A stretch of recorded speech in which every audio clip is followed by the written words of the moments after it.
Vamos todos al unísono con Romanos 8:28. Y sabemos que a los que amamos, permítame decir amamos, de los que amamos a Dios, todas las cosas le ayudan para bien. Esto es, los que conforme a sus propósitos son llamados. Amén. Somos guiados por el Espíritu de Dios en todo tiempo. Amén. Esto lo necesita saber su alma. Esto lo necesita llevar a casa. En medio de los conflictos, de las angustias, de las aflicciones del tiempo presente, necesitas proclamar sobre tu casa, sobre tus hijos, sobre las dificultades, que no estamos solos, sino que somos guiados. Amén. Hay un hombre llamado José en la Biblia, que Dios tenía un propósito con él. Acuérdense usted que Romanos 8:28 dice que las cosas funcionan en este mundo es de acuerdo a sus propósitos, de acuerdo al propósito de Dios y no a los caprichos de nuestra alma. Dios llamó a José con un propósito. Y resulta que José pasó esclavitud, pasó el rechazo de sus hermanos y un día llegó a la cárcel. Y aquí estamos. Aconteció que después de estas cosas, que el copero del rey y el panadero delinquieron y fueron llevados, estoy en Génesis 41, a la cárcel del rey. Y estando aquí en la cárcel, ellos fueron colocados para que José les sirviera a ellos, que eran oficiales del rey. Pero un día tuvieron un sueño. Y hoy en el verso 7, y José intencionalmente les preguntó a aquellos oficiales del faraón que estaban con él en la prisión, ¿por qué parecen que están mal su semblante? Ellos dijeron, hemos tenido un sueño y no hay quien lo interprete. Entonces José dijo, ¿no son de Dios las interpretaciones? Cuéntenmelo ahora. ¿De quién son las interpretaciones? De Dios, porque el que hace que todo opere para bien, ¿quién es? Dios. Mi futuro está en Dios, mi porvenir está en Dios, mi salvación está en Dios. Todo está, lo que corresponde a los hijos de Dios, está en Dios. Esto ya habla de un hombre maduro. Ya no se atrevió a interpretar el sueño como el primero que él tuvo, sino dijo, es de Dios. Entonces el jefe de los coperos le contó el sueño a José y le dijo, yo soñaba y veía una vid delante de mí. Ahora, vamos allí a analizar un poquito este texto que ya lo estamos analizando.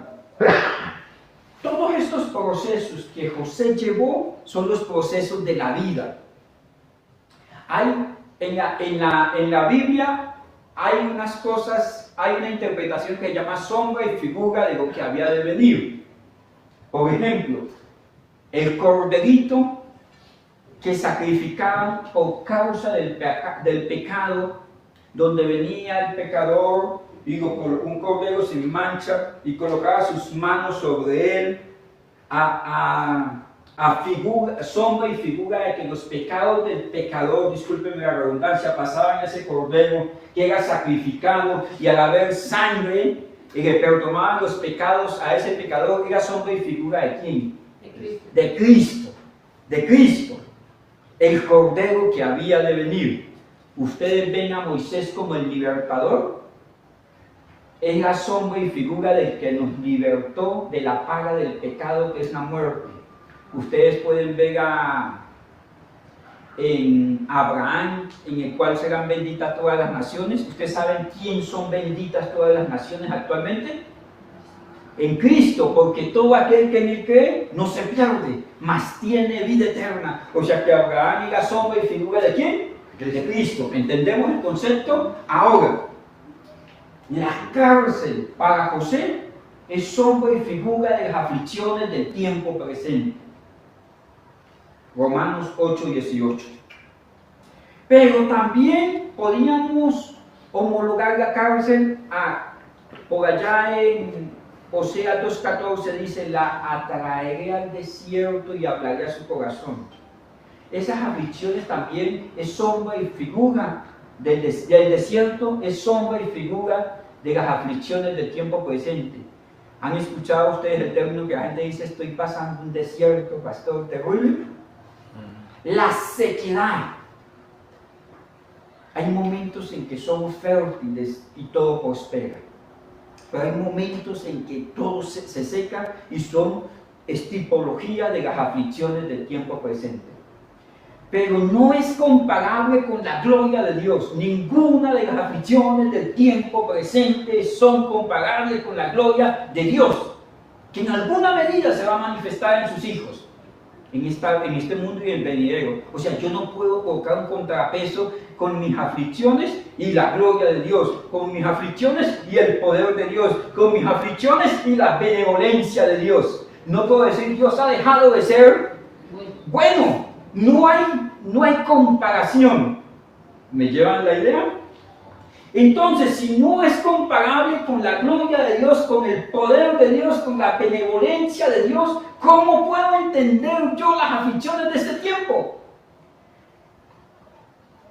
Él hace que aún las aflicciones operen para bien, de acuerdo a su propósito. ¿Me llevan la idea? Ahora, ¿qué puedo sacar yo de esas aflicciones? José estuvo aprendiendo algunas cosas, eran procesos formativos, era el aula de clase, era donde Dios quería formarlo, Dios quería cambiarle el corazón, Dios quería darle una nueva vida, una nueva forma de entender a Dios, conocerse Él y poder servir a los demás. Si no pasa estas aflicciones de la cárcel, no está apto para el servicio. No estamos aptos para servir a los demás si no somos procesados. Si usted no se ha casado, mire a su futuro esposo o esposa cómo es en casa. Si no ha sido procesado en casa, no va a ser un buen esposo, una buena esposa. Que no tolera a papá y a mamá, que es sangre de mi sangre, no va a tolerar una pareja por el resto de la vida. Porque necesitamos, para cumplir una asignación, ser formados y procesados. Mire esto, ¿cuánto duró este proceso? Por allá en Génesis 37:3, los hermanos de José venden a José porque tuvo un sueño. Tenía 17 añitos, Génesis 37:3. A los 28 años, Génesis 47, este hombre llega a la cárcel. Usted que sabe matemáticas, ¿cuántos años pasó desde que lo vendieron hasta que llegó a la cárcel? 11 años, mi hermano, está. Después, cuando estaba en la cárcel, Dios hace que las cosas operen para bien. Y el copero, que era uno de los ministros del rey, el maestresala, el maestro de ceremonia, el que aconsejaba al rey, por X o Y circunstancia cayó en la cárcel a los 28 años de José. Y José de alguna manera colocó la mirada en este copero, porque era el que le hablaba al rey y le dijo, usted sabe la historia, cuando estés delante de Faraón, háblale de mí. ¿Y sabe qué? No sucedió el deseo de José, sino que pasaron 2 años.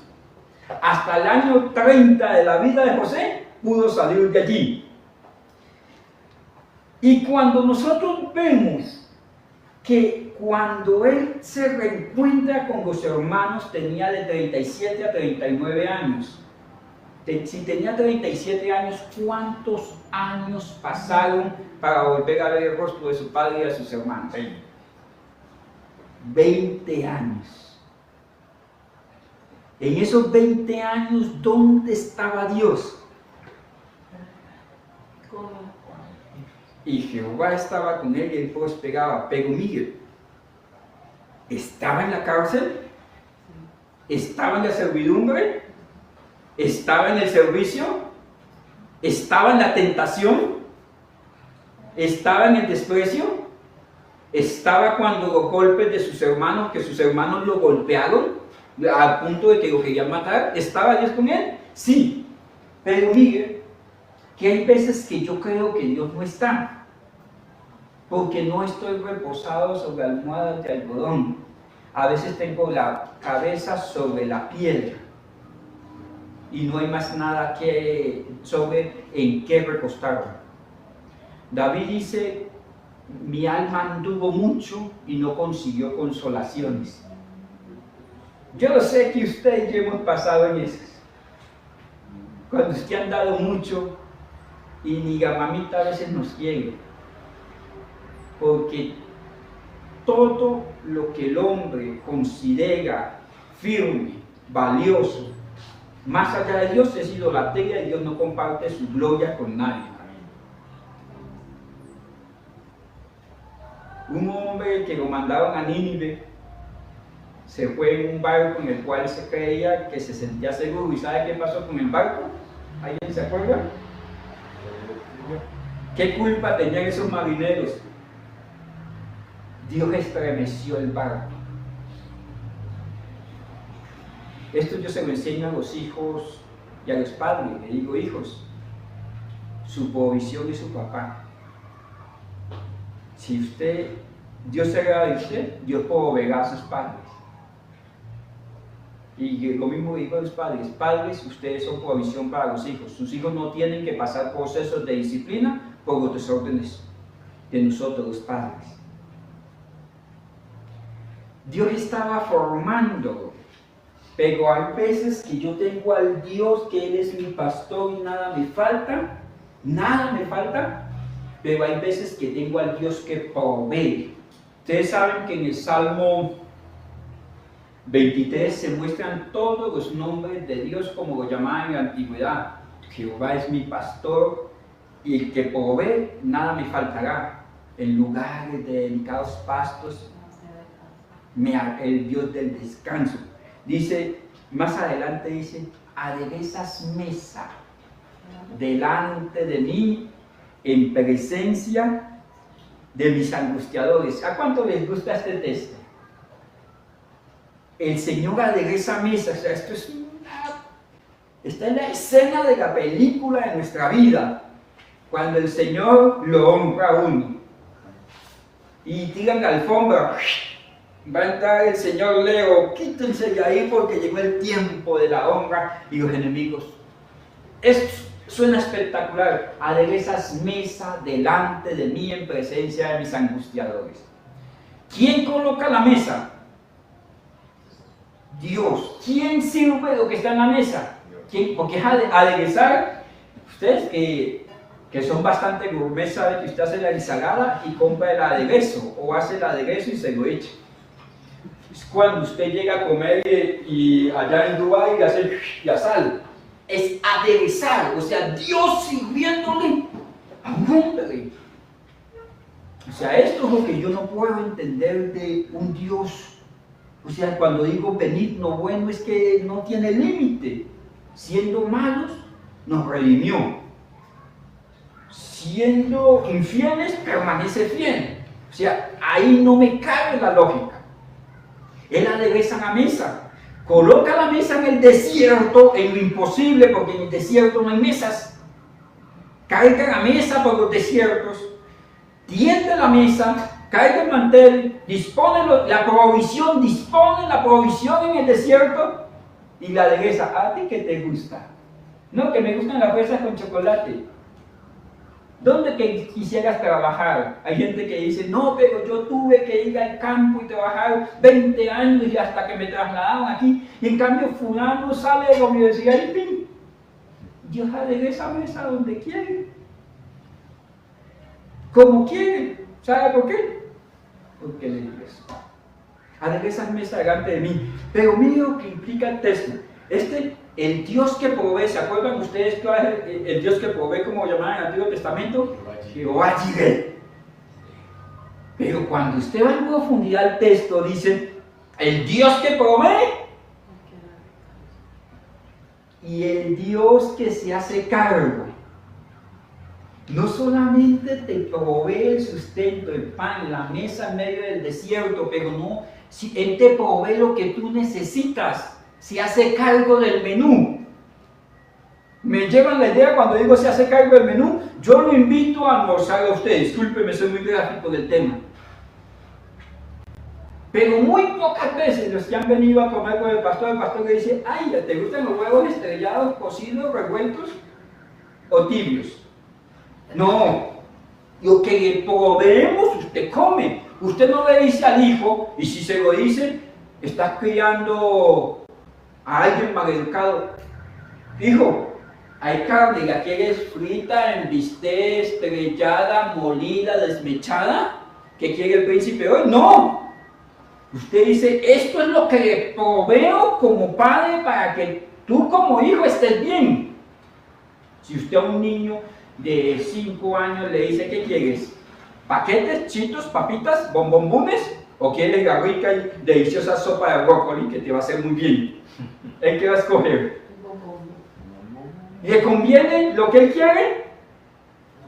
Dios provee, Dios provee, Dios provee, pero también el Dios que provee es el Dios que sirve y escoge el menú y se hace cargo.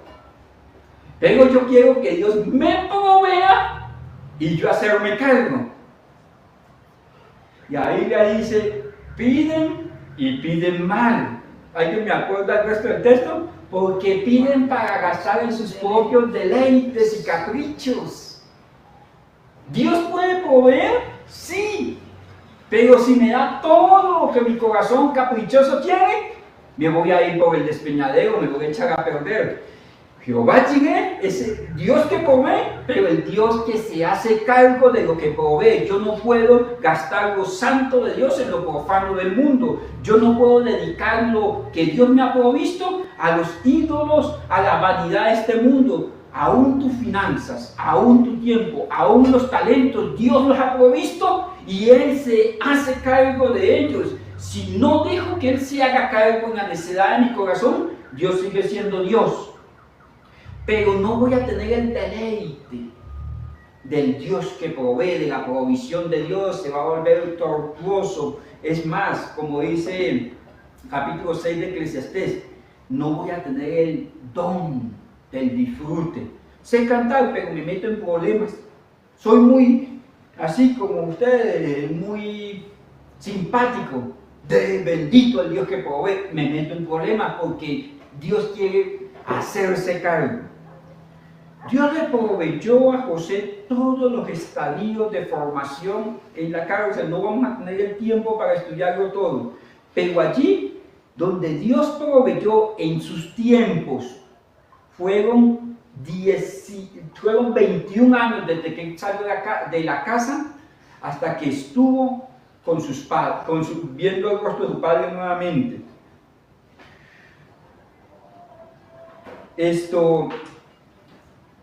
¿Qué aprendió este joven allí? Ya vimos que aprendió habilidades y capacidades.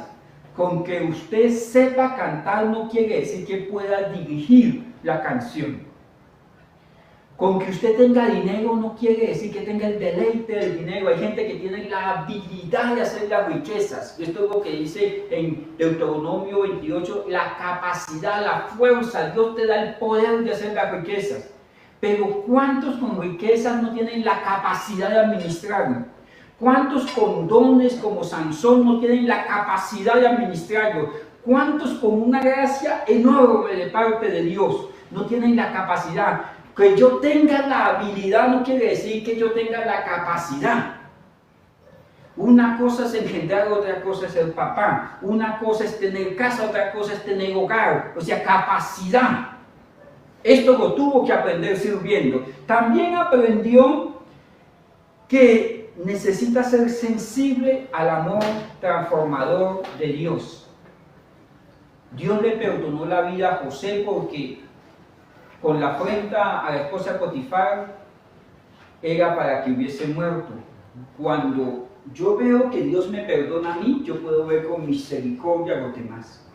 Pero si yo no tengo misericordia con los demás, creo que la salvación proviene de mí mismo. Cuando yo vivo condenando a los demás, es que creo que me salvé a mí mismo. O sea, fui merecedor de mis propias obras. Pero cuando yo me veo a los demás y me veo a yo, me veo a mí, yo digo, wow, Si Dios tuvo misericordia conmigo, ¿cómo no va a tener misericordia con mi hijo que es mal hablado, con mi vecino que no hace las cosas bien, con este que me ofende de día y de noche? ¿Por qué? Porque el amor transforma. Dios quería que se convirtiera el odio natural que él podía sentir por su papá, por sus hermanos, en un amor que pasa sobre todo entendimiento. Nadie podía entender por qué él podía perdonar a sus hermanos. Mire, somos mensajeros de buenas nuevas para hombres pecadores. Vengan los pecadores y reconcíliense con el Señor, pero es para los hombres pecadores, porque Él no mandó a Jesucristo para morir por los perfectos, sino por los imperfectos.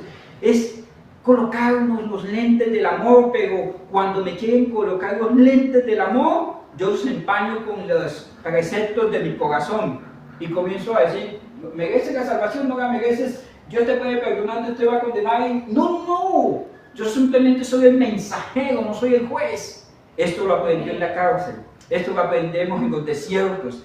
La Biblia dice en Oseas, ya voy a traer al desierto, pero quiero hablarle a su corazón. Y volverá a unirse conmigo como en los días de su juventud.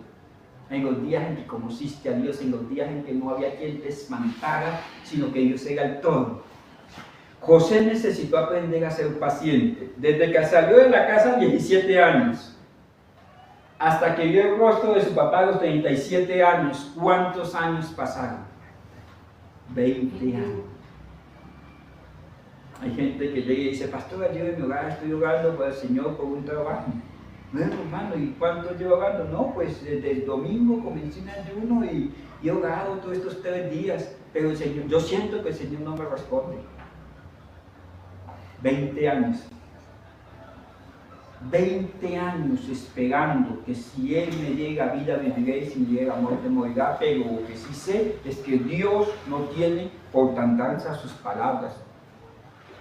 No vemos que, mire, que José, llegando ya a Egipto y teniendo poder, 30 años, ya siendo el segundo después de Faraón, podía mandar a investigar a la tierra de Canaán que era de su papá y de su mamá. ¿Sí o no? ¿Y por qué no lo hizo? Si antes vivía metido, viendo a ver qué hacían sus hermanos. Se escondía el señor de la túnica brillante, rojo fosforescente, para que nadie lo viera, metido en la vida de sus hermanos. Ahora, teniendo el poder para hacerlo, que haya llegado a los 30 años al poder en la casa de Faraón, duró 7 años con poder y sin hacer. Porque es que alguien me volvió a ver mal feo en la casa o en la calle y yo ya con las redes sociales le averiguo hasta de qué color tiene el hígado. Porque quiero saberlo todo, me vuelvo impaciente. David aprendió esto y dijo, pacientemente esperé a Jehová y Él me oyó y me libró. ¿Alguien se acuerda del texto? De todas mis angustias. O sea que David estaba esperando en medio de las angustias. ¿Dónde aprendió David a esperar en medio de las angustias? Y la persecución que le hacía el que fuera su suegro después, el hombre más poderoso del reino, de Saúl. ¿Dónde aprendió José esta paciencia? En la cárcel, en proceso. En la cárcel. Decirle al copero, cuando salga, porque sé que vas a salir, háblale del rey. Y sabe que el copero no le habló háblale de mí al rey, al faraón. Y el copero no lo hizo. Podría parecernos injusto. Pero ¿qué podemos hacer? ¿Renegar de Dios que no me escucha? ¿Buscar al copero, mandarle un mail, mandarle un texto diciéndole lo malo que es? ¿O pacientemente esperar en Dios, porque fiel y justo es el que ha escrito su palabra para sus hijos?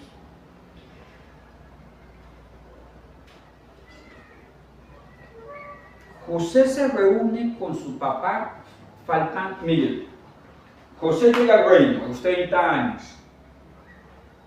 Pasan 2 años y comienzan las vacas gordas. Terminan las vacas gordas del sueño de José. ¿Saben de qué les estoy hablando, cierto? Sí. Y siguen 2 años de vacas flacas. Faltaban 5 años para que acabara el hambre. En esos 2 años aparecen los hermanos de José y el papá. Pasó un tiempo bastante prolongado. Él podía averiguar qué era de la vida de su papá, de Benjamín, su hermano por padre y madre. En medio del dolor, porque la gente se estaba muriendo literalmente de hambre, él podía haber averiguado. Sin embargo, hermanos, esta espera que él tuvo, aún teniendo la posibilidad de hacer, esto se llama templanza. Templanza. Templanza de esperar yo teniendo la capacidad de vengarme y no vengarme. Porque si yo estoy tentado a ahogar en mis formas, en mis maneras. Eso es templanza. Templanza ante la tentación, templanza ante el yo mucho hacer. Permanecer en Dios, aunque tenga otras posibilidades, requiere templanza. Dios al final nos vencerá y Él tendrá la razón. Algo que hay que enseñarle al cristiano es que debe permanecer. Debe permanecer. En el estudio debe permanecer. En la casa, porque el hijo cuando tiene 17 años, 11 meses, le dice a papá, dentro de poquito ya voy a ser mayor de edad.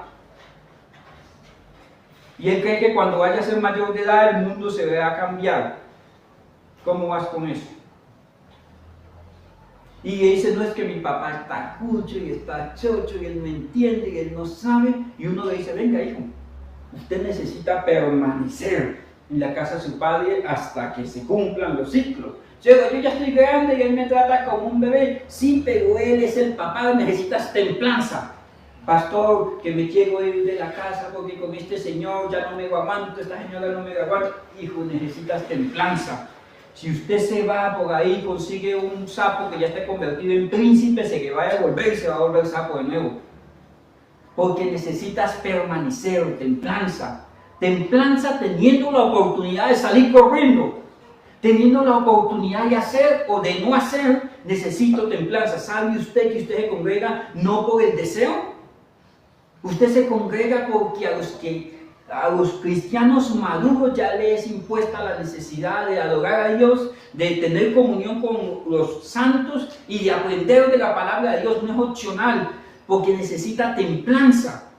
Templanza en la congregación, con templanza en el devocional, templanza a llevar cautivo a mi vida a la palabra. Necesito templanza porque es que la palabra llega un momento en que choca con mi cultura, con mis pensamientos, con mis deseos y necesito permanecer frente a ella. Templanza. Teniendo la oportunidad de hacer, este hombre pasó 9 años y no hizo y dejó que Dios hiciera. ¿Ustedes imaginan donde Dios nos diera la oportunidad de hacer contra nuestros enemigos siquiera 5 minutos? ¿Qué harías? Mire, y esto es tan importante hacer como tan importante no hacer. Hay un texto que está por allá. ¿Se acuerdan que yo les he dicho que hay un hombre que cuando iba huyendo David, él dijo, Simeí, me parece que le llamaba, le dijo maldito, lo maldijo? Y cuando David regresa, 2 de Samuel 19:22, uno de ellos dice, este hombre merece morir, porque se levantó contra el ungido de Dios. Ahí es donde David dice, si él lo hizo es porque Dios se lo ha permitido. Pero mire lo que le dice a los hijos a este hombre, hijos de Sarvia. Voy a leer la LBA. o tenemos aquí la Reina Valera. David dijo, entonces, ¿qué tengo yo con ustedes, hijos de Sarve? Sarve era la tía de David, estos eran primos de él, para que hoy sean mis adversarios. ¿Ha de morir alguno en Israel? Pues no es hoy, no sé yo, hoy soy rey de Israel. Estos dijeron, lo vamos a matar porque desprestigió el nombre del rey. Y suena bueno, los hijos de Sarvia iban, conquistaban reinos y no ponían la bandera, sino que llamaban al rey David, después de que ellos pelearan la batalla, y ponga usted la bandera, conquiste el reino usted. Traían la cabeza de gigantes y la colocaban en manos de David. Y todo este hacer, a uno le puede decir, oiga, qué hombres tan fieles. Pero les pasaba algo. Ellos no tenían, como dice Pablo, tienen celo de Dios, pero no conforme a ciencia. Eran infalibles, no conocían al Dios que quiere hacerse cargo, el Dios que provee salvación y perdón. Él le dijo a ustedes, su corazón ya se ha endurecido tanto que no tiene nada que ver con lo que Dios ha colocado en nosotros. Mi corazón se puede endurecer tanto que puedo perseguir la casa, la obra de Dios en otro, los ciclos de Dios, los tiempos de Dios, creyendo que le hago un favor al Señor. Sigo adelante. Dios le estaba enseñando paciencia. ¿Y de qué manera? Dios le estaba enseñando templanza y, mire, aprender a ser bueno, benevolencia. Hay momentos en la vida en que yo me tengo que juzgar a mí mismo y decir, esto que estoy pensando, lo que estoy haciendo, lo que hice o lo que dije, viene de un corazón bueno o un corazón malo. Que si me patean, lo pateo, que si me dicen, le digo, o sea, mi naturaleza ¿cuál es? Si usted me golpea, ¿es lícito que yo le golpee? Si usted procede mal, ¿es lícito que yo proceda mal? Porque cada quien da de lo que tiene. Una persona mala, ¿qué va a dar? Mal. Pero el problema mío no es que el otro se comporte mal. El problema mío es que hay en mi corazón para darle el malo. Porque tengo que aprender a ser bueno. Y esto se aprende. La Biblia dice, hablando de Cristo, dice que comerán leche y miel hasta que aprenda a hacer lo bueno y deseche lo malo. Deje de hacer lo malo y aprenda a hacer lo bueno. Leche y miel hasta que deje de hacer lo malo y aprenda a hacer lo bueno. O sea que hacer lo bueno se aprende. Se aprende. Pero con que usted tome la lección no quiere decir de que sea un experto en el conocimiento. Necesito tomar la lección de las Escrituras. Pero ahora sí voy a la práctica. Señor, dame paciencia, Señor. Y cuando llego a la casa están los hijos yendo a la pieza del hijo, y parece una guarida de mico, de león, de tigre. Me lo voy a llevar de aquí y salgo y exploto. Tengo la teoría, pero no he aprendido a hacer lo bueno. Se necesita gente que esté dispuesto a hacer lo bueno. No a tener misericordia superficial, sino a hacer lo bueno. Lo bueno a veces no me agrada. Lo bueno a veces no es popular. Mire, ¿usted sabe cuántas iglesias quedaron fracturadas con el último proceso político? Hablé con un pastor de Santander donde dijo, la iglesia se me dividió y unos se fueron de la iglesia.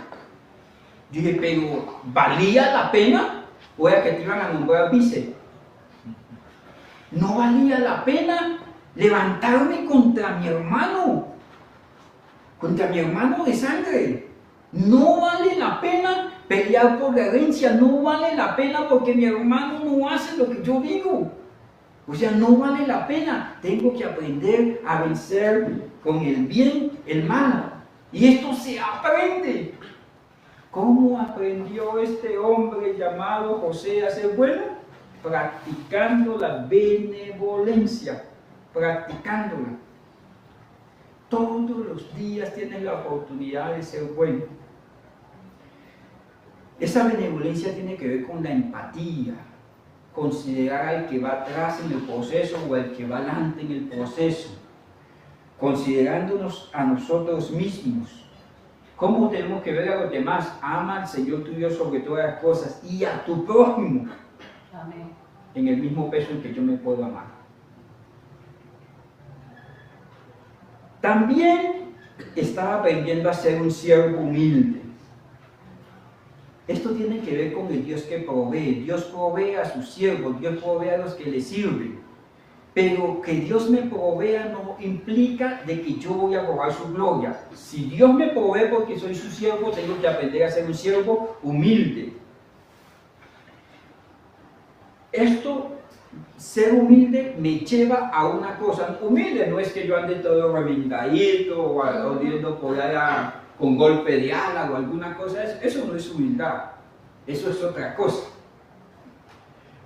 Pero ser humilde es esto, reconocer que Dios, el soberano, el que provee, más dependencia de Dios. Miren la humildad de este hombre. ¿Se acuerdan que este hombre tuvo un sueño inicialmente cuando tenía 17 años? Y el sueño decía, en cortas palabras, que él iba a ser mayor que sus hermanos. Y él fue y le dijo, a este que ustedes ven aquí, porten bien, porque algún día voy a ser su jefe. Miren la actitud de este hombre por allá, más adelante, Génesis 48, la parte B. Y le dicen, tuve un sueño. Él dijo, yo ya no voy a interpretar. Mira lo que dice, solo Dios puede interpretar los sueños. ¿Había humildad en este hombre ya? ¿Estaba dependiendo de quién? De Dios. Y hermanos, este es otro. Este fue cambiado. Este fue transformado. Todos hemos pasado por esta. Todos hemos pasado por esta. Dios ha tratado con mi cuerpo. Yo no soy ejemplo. El ejemplo es Cristo. Pero Dios ha tratado físicamente con mi cuerpo con algunas enfermedades. Porque yo miraba a una persona enferma y era indolente. Le decía, levántese, tómese unas pastillas y la vida sigue. Allá cuando nos muramos, allá no hay ciencia, ni trabajo, ni nada que hacer. Vamos a descansar eternamente. Mientras esté vivo hay que trabajar. Cuando yo iba en la ambulancia, el trabajo pasó en segundo plano. Y entonces cuando veo que otro está dolido, yo digo, Señor, gracias. Gracias por tus prisiones, por tus procesos, porque me cambiaste el corazón. Porque a veces se nos olvida de que estamos hechos cuando vemos que nuestro hijo se enamora, que nuestra hija se enamora, que se equivoca, que fracasa, que invierte en una plática en una pirámide y perdió. La Biblia dice, acuérdate que tú también hablaste mal de otros. Porque nosotros a veces, Señor, ¿por qué a mí? Tengo que ver a otros con misericordia. Este hombre era humilde, pero no era humilde en sí mismo. La humildad se mide en la dependencia de Dios. ¿En qué se mide la humildad? La humildad que yo dependo de Dios. No es una apariencia. Este hombre aprendió perseverancia y compromiso con el servicio del Señor. Servir no es fácil. Servir en orden tampoco es fácil. Porque una cosa es servir y todo el mundo quiere servir. Todo el mundo quiere tener familia, todo el mundo quiere tener empresa, todo el mundo quiere tener negocio, todo el mundo quiere tener talentos.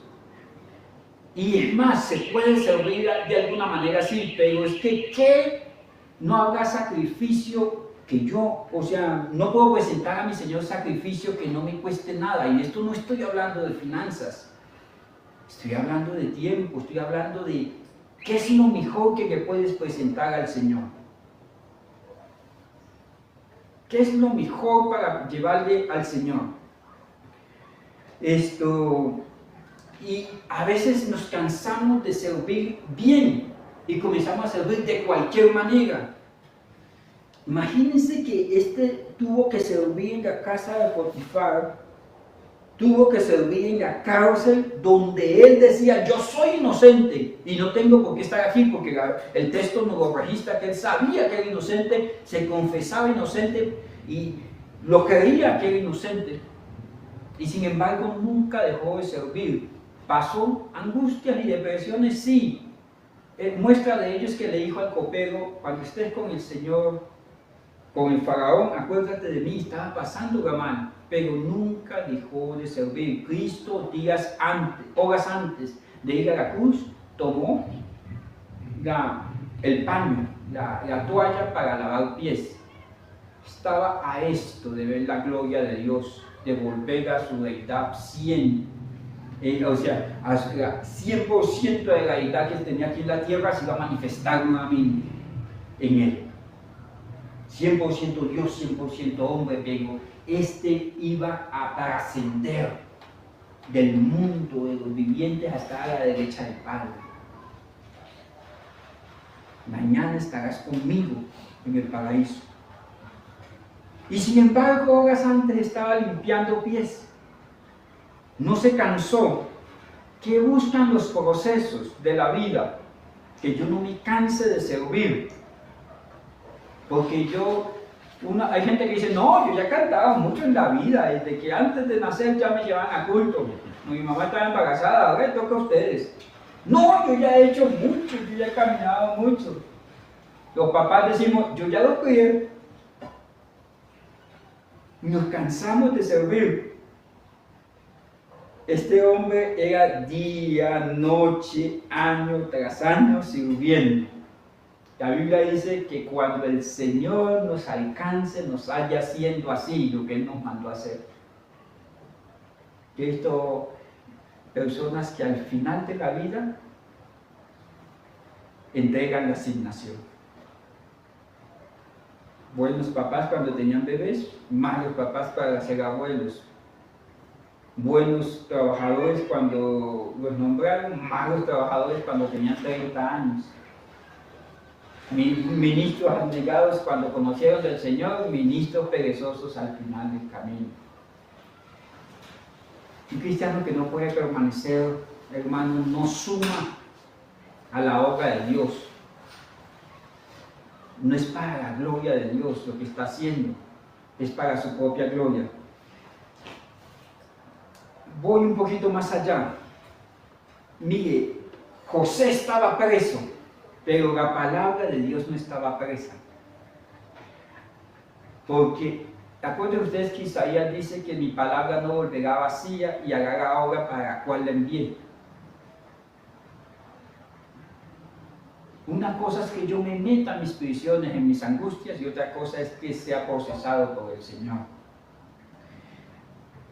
Y toda prisión, hermano, todas las aflicciones son inhumanas.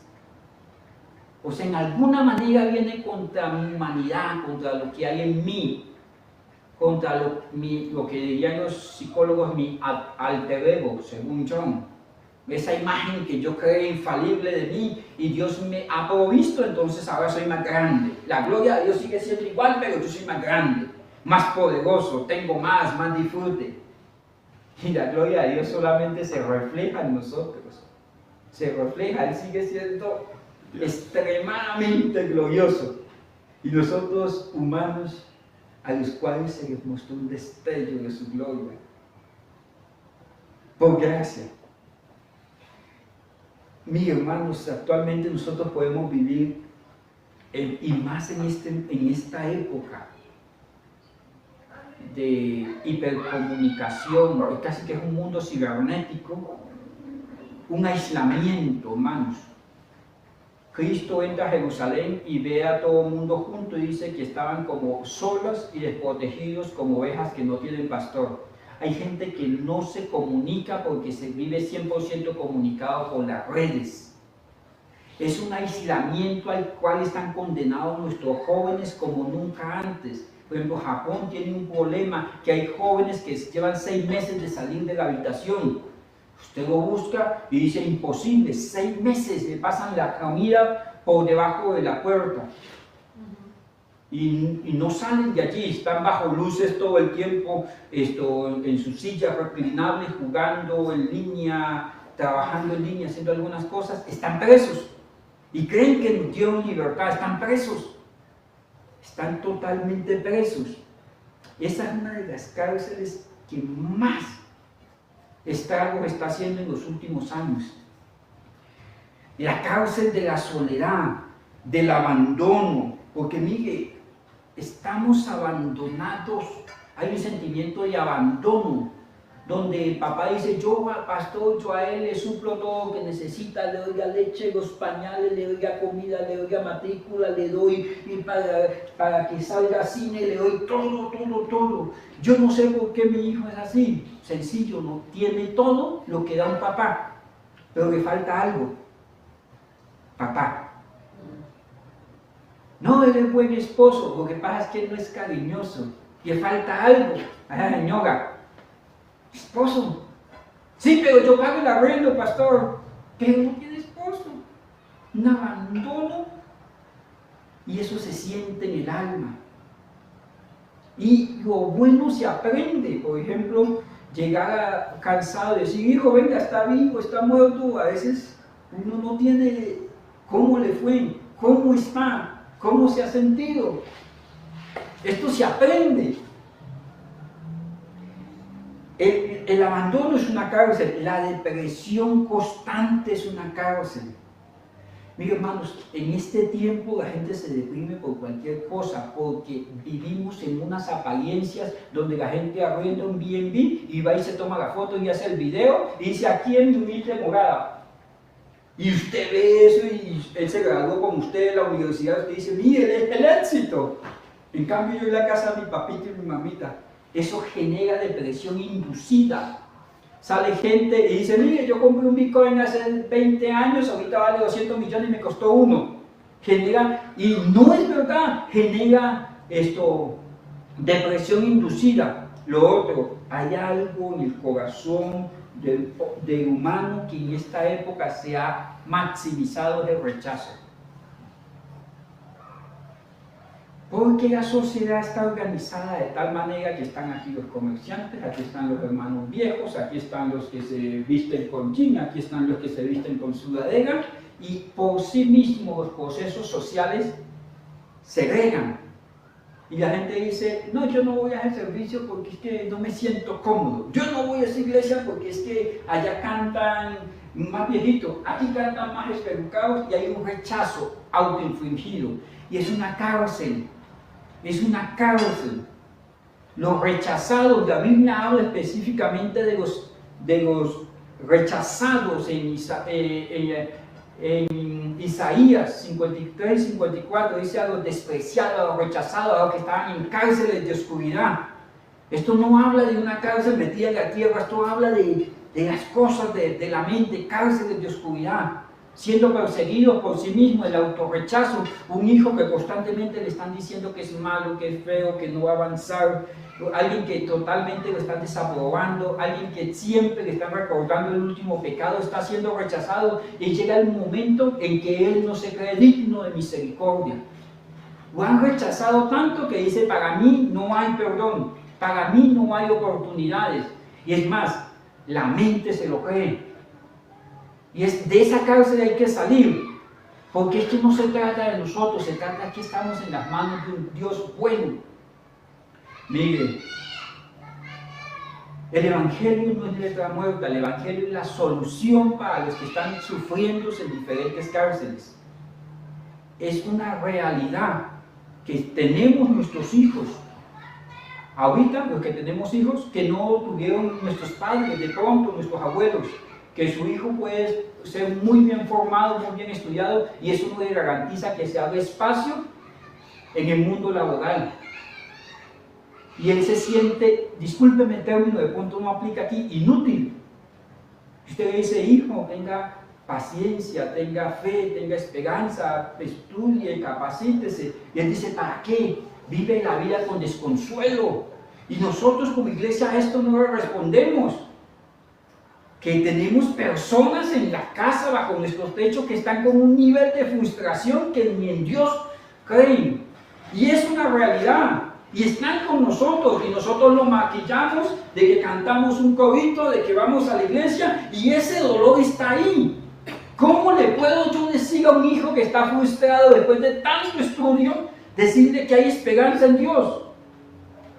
Y esto lo hemos vivido todos los que tenemos ya hijos grandecitos o un hermano, todos hemos pasado por esto. Y ellos se rechazan a sí mismos. Y estas cánceres de rechazo tienen que tener un significado. ¿Por qué Dios ha permitido esto en tu vida? No es buscarle la solución más allá de lo que Dios ha podido o quiere o puede hacer, porque Él es todopoderoso y Él es bueno.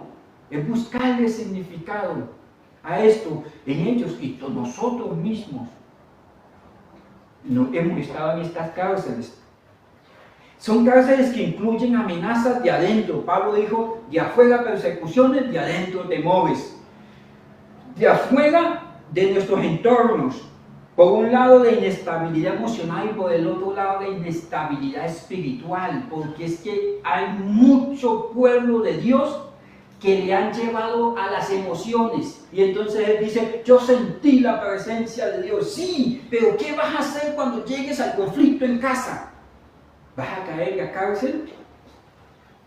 Porque son cárceles espirituales donde tienes que estar conectado constantemente a una fuente que te va a estimular a ser espiritual. Pero cuando estés solo en el hospital, cuando estés solo de frente a las dificultades de la vida, ¿quién te va a estimular? Cuando estés en medio de las circunstancias de las pagas de los pecados, cuando estés en medio de procesos de disciplina, cuando estés que no puedas levantar la cara delante del Señor, ¿quién te va a estimular? Y se vuelve una cárcel espiritual que entonces voy a buscar el super ungido para que me dé una palabra que rompa todas las cadenas. La Biblia enseña lo contrario, someteos pues a Dios y resistir al diablo y él huirá. Porque se me puede volver una cárcel espiritual, yo un mendigo, porque todos ustedes, mis estimados hermanos, son herederos de Dios, hijos de Dios. Cristo, que murió por el pastor, murió también por sus pecados y los llamó hijos, los llama amigos, tiene promesas de salvación que la cumplirá sin lugar a dudas. Estas cárceles también pueden ser amenazas a la salud física. Cuando Dios me permite esos procesos de enfermedad, que yo digo, ¿dónde está Dios? ¿Qué me quiere enseñar Dios aquí? Hay cárceles mentales, pero también hay cárceles sociales. C.S. Lewis, en sus libros, ¿cómo llaman los libros de C.S. Lewis? Mi hermano lo tiene fresquito, Las Crónicas de Narnia. Dice que Dios susurra a nuestros oídos en los momentos de calma, pero que tiene que gritarnos en medio de las tormentas. Cuando todo está tranquilo, Dios se deja escuchar tranquilo, pero en medio de las tormentas escuchamos su voz de una manera que nos transforma como si fuera imperante. Dios permitió que José fuera a la prisión para formar su carácter, sin duda alguna, porque necesitaba desarrollar en él aquellas características que le permitieran cumplir el propósito de Dios. Gálatas 5:23 habla de los frutos del Espíritu Santo: el amor, el gozo, la paz, la paciencia, benignidad, bondad, fe, mansedumbre y templanza. Y en 1 Corintios 13:12, en la parte C, dice: ahora mi conocimiento es parcial, pero luego mi conocimiento será completo. Conoceré a Dios tal cual como Él me conoce a mí. Estoy citando 1 Corintios 13:12. Ahora vemos que por espejo, o sea, mi conocimiento es parcial, dice la PDT, pero llegará un tiempo en que yo veré a Dios cara a cara. Ahora conozco en parte, yo no necesito entender estas prisiones porque han llegado a mi vida. Es más, Y no se lo digo para que se desconsuele, se lo digo para que crean en el Dios que tiene control, en el Dios que provee y está a cargo de él. Yo necesito saber y no lo voy a saber, no lo voy a saber, no me voy a esforzar en mandarle un cuestionario para que Dios me lo responda, porque Él es Dios y no me gustaría decírselo, Dios no lo va a responder. ¿Dónde está el Dios de Elías que conmigo no puede, no hace? Dios es Dios.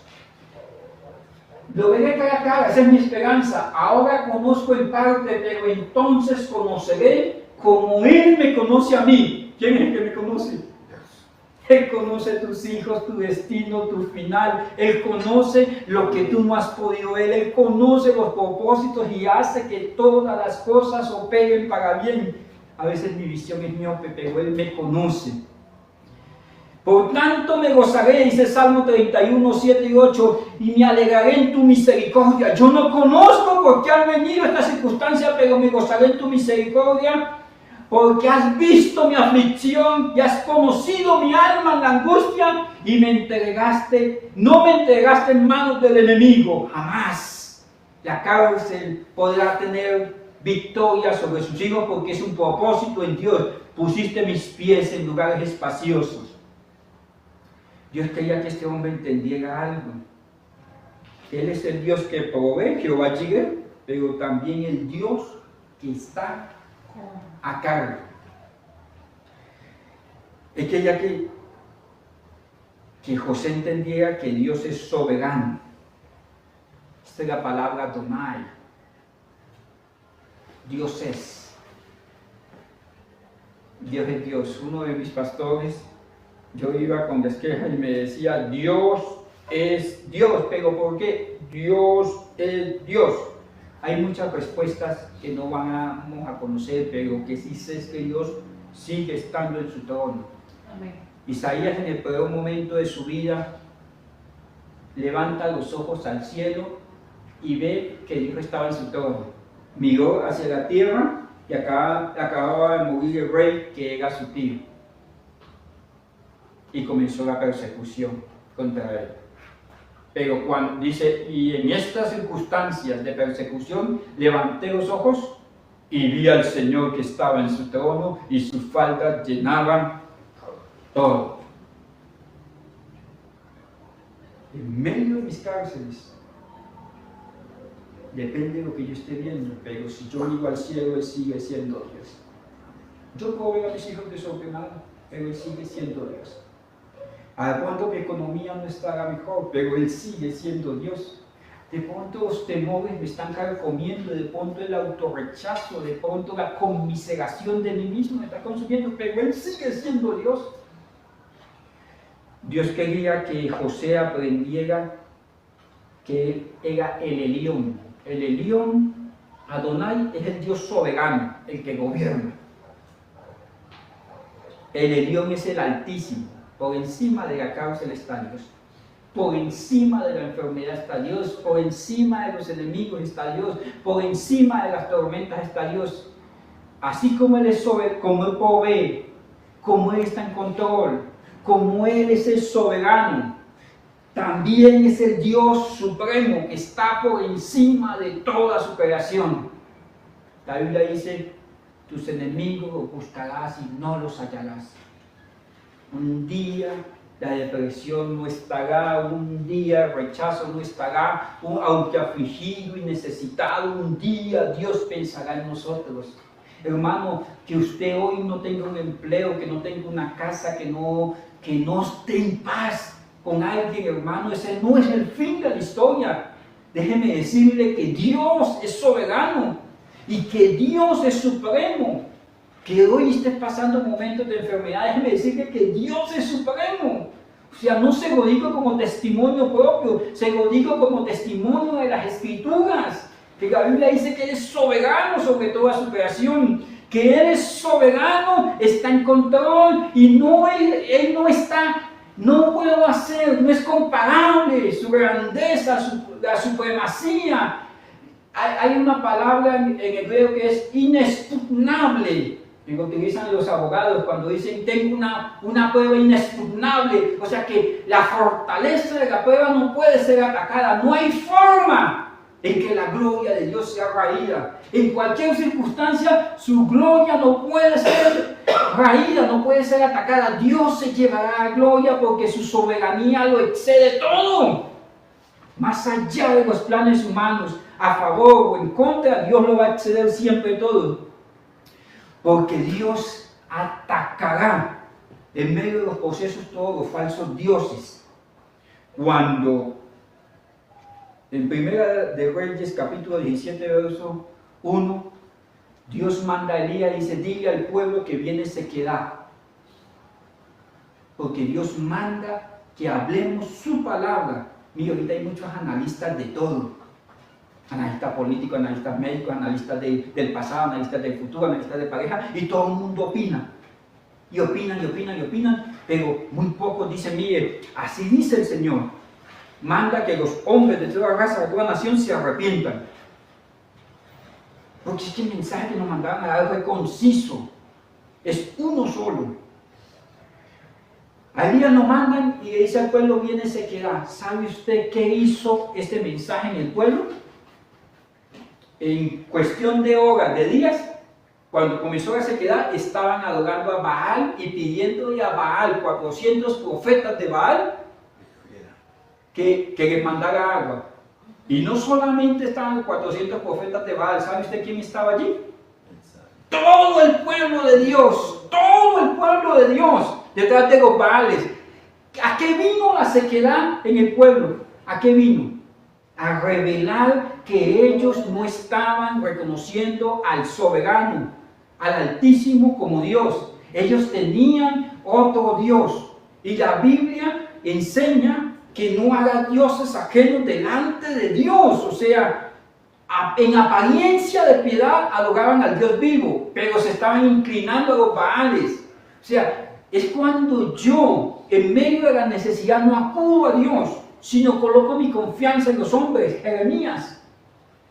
Dios le dice, no defiendan a Egipto por ayuda, ¿cierto? ¿Qué lo dice? No defiendan a Egipto por ayuda. ¿Y qué decía el pueblo de Israel? Ellos nos salvarán, ellos nos salvarán. Y Dios le dijo, no lo hagan. Pero ¿qué había en el corazón en el tiempo de Jeremías? Había una escultura gigante del poder de Egipto. ¿Qué había en el tiempo de Elías? Una escultura gigante del poder de los Baales. Y Dios quiere tumbar todos los ídolos en medio de nuestros procesos porque Él quiere ser el Dios de la gloria. Amén. Dios quiere que nosotros lo miremos a Él. Mire, lo que hizo llover en el tiempo, por allá en el capítulo 18 de Primera de Reyes, en el tiempo de Acab, no fue el fuego que descendió del cielo. No fue que degollaron a los profetas de Baal. Fue que Dios mismo se apropió de las circunstancias. Esta cárcel llamada sequedad. Dios se apropió de ella, pero les estirpó los ídolos que tenían en el corazón, las esperanzas.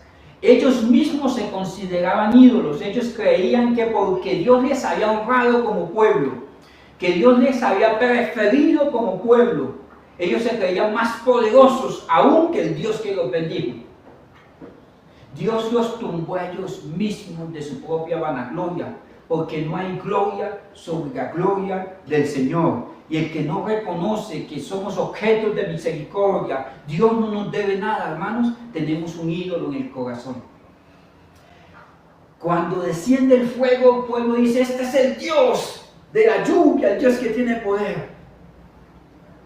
Pero más allá del fuego que descendió, Dios trató con sus siervos, con el profeta Elías. Elías se reduce y en medio de la sequedad Dios le permite que él también sea consolado por las manos de una viuda. Dios hace milagros en medio de las cárceles, en medio de la escasez. Porque cada vez que Dios hace un milagro y lleva su gloria, hermanos, créanme que tiene sentido la vida cuando decimos verdaderamente hay Dios sobre su pueblo. Muchos de ustedes os he escuchado decir, no hay mérito humano. Ha sido Dios el que me alcanzó a mí siendo malo. Incline su rostro, ya no podemos avanzar más. Bendito Padre Dios. Tú eres tan bueno, mi Dios.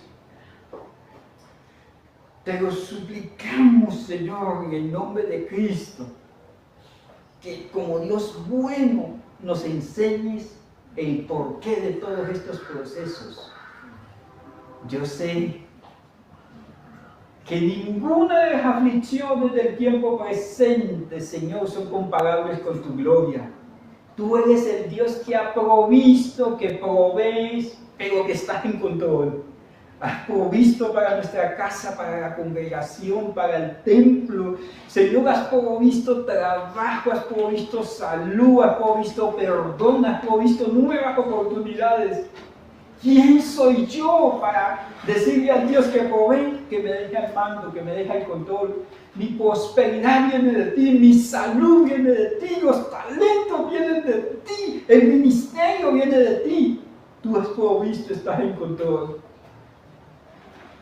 Tú eres el alto, tú eres el alto, tú eres el altísimo, el soberano, el que está por encima de todo. Hoy puedo ver las aflicciones, hoy puedo ver los procesos judiciales, hoy puedo ver los procesos médicos, hoy puedo ver los procesos económicos, hoy puedo ver las aflicciones, el rechazo, la soledad, la tristeza, desde la óptica de que Dios es soberano. ¿Dónde está la muerte, tu aguijón ante el Dios soberano? ¿Dónde están los conflictos del alma ante el Dios soberano? ¿Dónde están los caprichos de mi alma ante un Dios soberano? Ríndete a Él. Por más excelente que sea tu obra, por más esforzado que seas, tu gloria nunca excederá la gloria del Dios soberano. Ríndete a Él. El éxito es hacer la voluntad de Dios. Humildad es someterse a Dios. Paciencia es esperar en Dios. Ser bueno es hacer las obras de Dios. El fracaso es obrar apartado de Dios. Si estás haciendo con lo de Dios tu voluntad, yo te invito, como si Dios rogase, de que te arrepientas. Dios tumbará todo ídolo del pensamiento de los hombres y vencerá, al final vencerá. Dile, yo quiero hacer tu voluntad. Señor, gracias. En el nombre poderoso de Jesús, escucha la oración que hacemos hoy delante tuyo, Señor, como pueblo que quiere obedecer, mi Dios. Gracias por todo lo vivido. Y hoy encuentra significado, Señor, cada paso que contigo hemos dado. En el nombre poderoso de Jesucristo. Amén y amén. Dios te bendiga grandemente. Que el Señor tu Dios te bendiga y te guarde. Que haga resplandecer su rostro sobre ti. Que tenga de ti misericordia y te llene de paz en el nombre de Cristo. Si usted voluntariamente quiere ofrendar en esta iglesia, lo puede hacer en ese lugar que se dispuso para eso, o por cualquiera de los medios virtuales que la congregación haya dispuesto para eso. Dios me les bendiga, pueblo de Dios.